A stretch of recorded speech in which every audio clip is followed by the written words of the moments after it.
Gadiem nemanot, ir noticis tā, ka pienāca jau 10.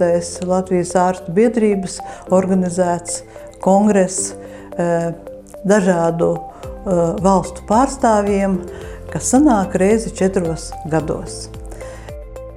Manai dombiedru grupai, es saucu par radošo grupu, bija diezgan daudz jāpadomā par to, kas mūs visus varētu vienot, kas mūs visus varētu interesēt par tādām globālām lietām un nākotnes lietām, par kurām varbūt pēc 10 gadiem mūsu tagad jaunie kolēģi domās, redziet, cik labi, ka mēs jau toreiz pieskārāmies šai tēmai.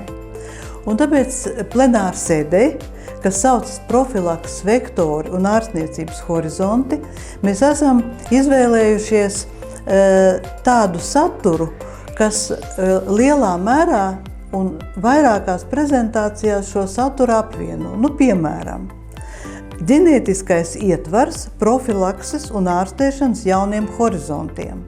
Patiešām ģenētiskās izpētes klātbūtne ir jūtama abās manas minētajās tēmās, un izrādās, ka Latvijā arī ar šo tēmu gan profilakses, gan ārstēšanas virzienā kolēģi nodarbojas jau ilgi un efektīvi, un kolēģi mums pastāstīs gan par to, ko paši padarījuši, gan arī par to, uz ko mēs varam cerēt abās vietās, gan medikamentu izpētē un jaunveidošanā, gan arī profilaksē pilnīgi jaunām pieejām. Vēl ko mēs runāsim, runājot par medikamentiem, mēs jau zinām, ka medikamentu jomā, tīpaši antibiotiku jomā, veidojās rezistence, un mēs esam tādas milzīgas problēmas pasaulē priekšā, ar ko mēs ārstēsim pacientus, ja antibiotikas vairs nedarbosies.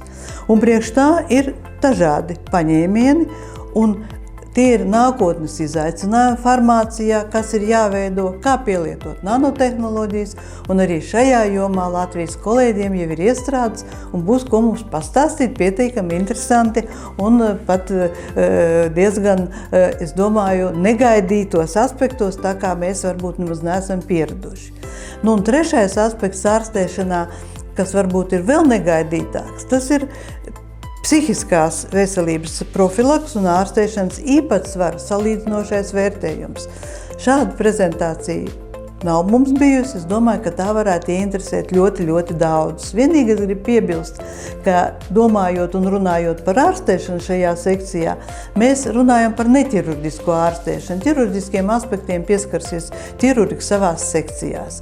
Es novēlu visiem burvīgu kongresu, burvīgas prezentācijas, un lai pēc 10 gadiem skatoties uz mūsu kongresu, visiem būtu prieks un visi redzētu, ka mēs esam bijuši pareizā plūsmā.